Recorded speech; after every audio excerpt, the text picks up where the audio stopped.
आलू कचालू और गाय की दोस्ती। सोहनलाल सेठ के पास एक बहुत ही खूबसूरत गाय थी। वो उसे बहुत प्यार करते थे, लेकिन अचानक वो उन्हें बहुत कम खाना देना शुरू कर देते हैं। गाय बहुत परेशान थी कि अच्छे से चारा ना मिलने के कारण उसका पेट कभी भरता ही नहीं था। वो हमेशा भूखी रहती थी। एक दिन कचालू उनके पास आलू पकड़ाने के लिए आता है और सेठ से कहता है, सेठ जी, आपकी गाय तो बहुत कमजोर लग रही है। क्या बात है, इसे कोई बीमारी है क्या?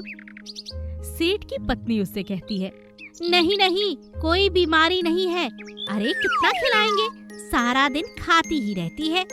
तुम अपना काम करो, 5 किलो आलू छोड़कर जाओ। ठीक है सेठानी जी। आलू बहुत प्यार से गाय की तरफ देखता है।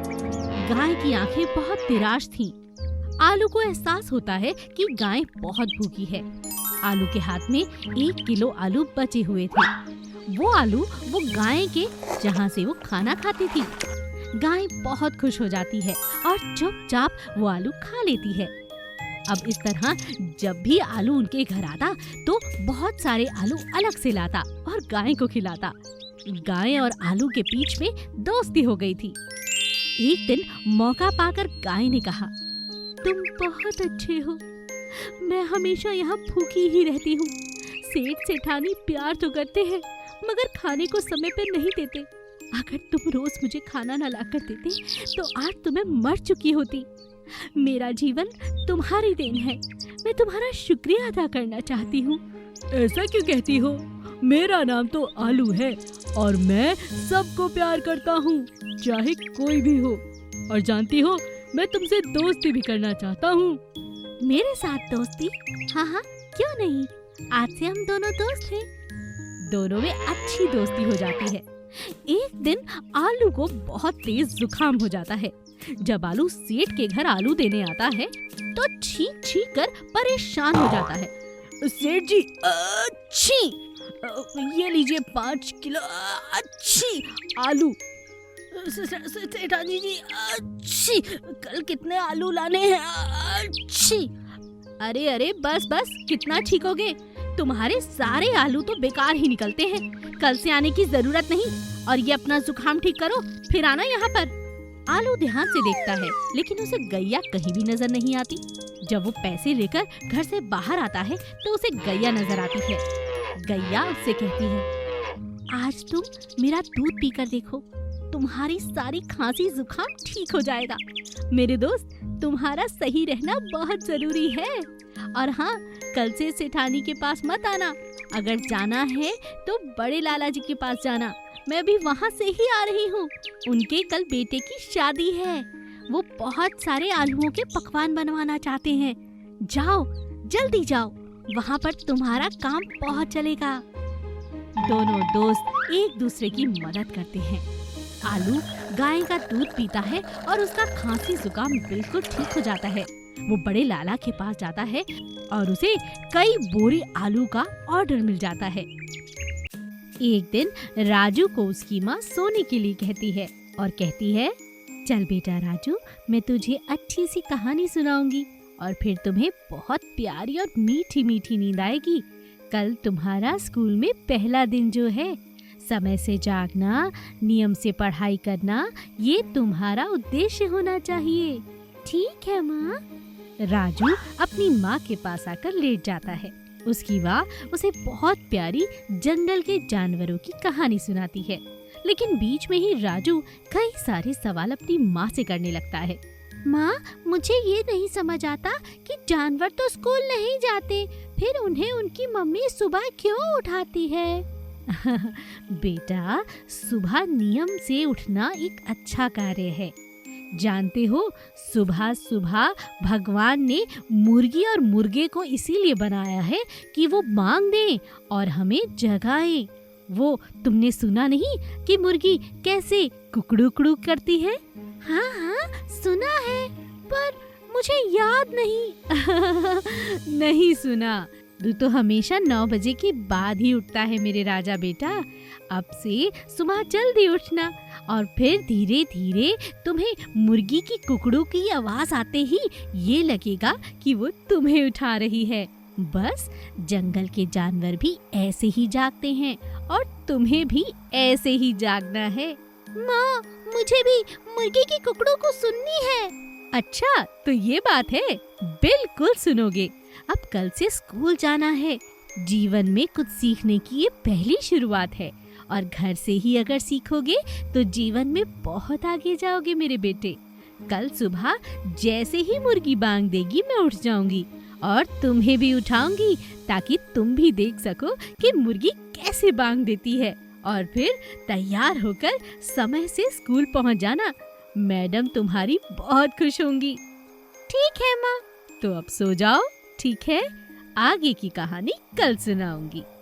राजू अपनी माँ की बात सुनकर चुपचाप सो जाता है। अगले दिन जैसे ही मुर्गी बांग देती है, सुबह हो गई। अरे, रात को वादा किया था। राजू को उठाती हूँ। राजू बेटा, जल्दी उठो और देखो खिड़की के पास कौन बैठा है। मुर्गी है नहीं माँ? हाँ, और देखो ये क्या कर रही है।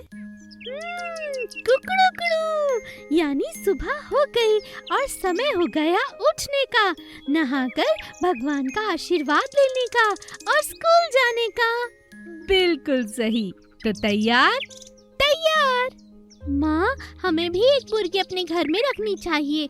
इतनी दूर से मुर्गी की बांग की आवाज कम आती है। अगर हमारे पास मुर्गी होगी ना तो मैं तुमसे भी पहले उठ जाऊंगा। अच्छा, ये बात है तो ठीक है। स्कूल से आने के बाद तुम्हें मुर्गी मिल जाएगी। तो चलो अब नहाकर तैयार हो जाते हैं। चिड़िया का मिट्टी का अंडा। सर्दियों का समय था।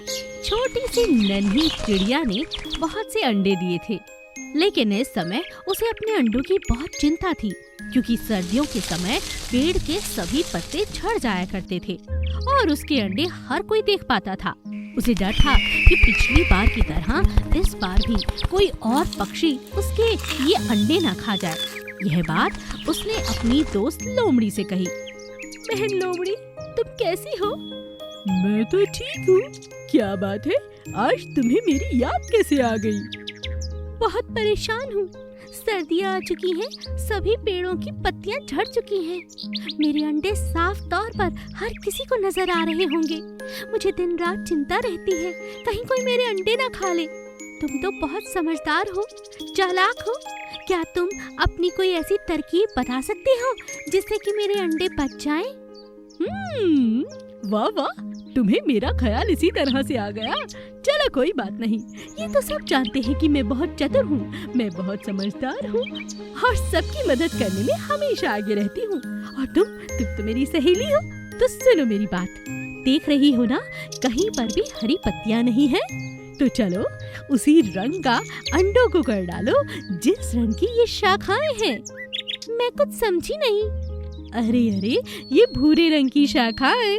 बस मिट्टी जैसे रंग के रंग दो अपने अंडों को और फिर देखो आसपास मिट्टी लाकर रख दो। किसी को बिल्कुल अंदाजा नहीं होगा कि ये अंडे हैं। ये आइडिया तो सच में मजेदार लगता है। चलो तुम मेरी मदद करो। मुझे पूरी उम्मीद है तुम्हारा ये उपाय बहुत काम आएगा और मेरे अंडे बच जाएंगे। चिड़िया ने लोमड़ी की बात मानकर अंडों को भूरे रंग का रख लिया, आसपास मिट्टी रख दी और इस तरह से बर्ताव करने लगी कि यहाँ पर कोई अंडा है ही नहीं। यूं तो चील हर रोज वहाँ से गुजरती थी, लेकिन उसे भी इस बात की भनक बिल्कुल न लगी कि वहाँ पर चिड़िया के अंडे हैं। लोमड़ी भी आसपास ही घूमती रहती और हमेशा चौकीदारी करती। और एक दिन लोमड़ी ने चिड़िया से कहा, क्यों बहन, क्या हाल है? कैसा चल रहा है हमारा उपाय? तुम्हारा सच में बहुत बहुत शुक्रिया बहन। आज मेरे बच्चे बाहर आ गए, बिल्कुल सुरक्षित। यह बात सुनकर लोमड़ी बहुत खुश हुई और खुशी के मारे रोने लगी। अरे, तुम रो क्यों रही हो? मैं क्या करूं? सभी जंगल के वासी मुझे बहुत चालाक चतुर समझते हैं और दुष्ट भी, लेकिन तुमने मुझ पर बहुत भरोसा करके मुझसे उपाय मांगा, मेरी बात को माना। मैं तुम्हारा एहसान नहीं भूलना चाहती चिड़िया। तुमने तुमने मुझ पर विश्वास किया है। मैं सच में इतनी भी बुरी नहीं हूँ जितना बाकी के जंगल के जानवर मुझे समझते हैं। ये तो मैं जानती हूँ, इसीलिए तो तुमसे मदद लेने आई थी। कल मेरे घर में बड़ी दावत है, मेरे बच्चों की दुनिया में आने की खुशी में। तुम आओगी ना? हाँ हाँ, क्यों नहीं, मैं जरूर आऊंगी।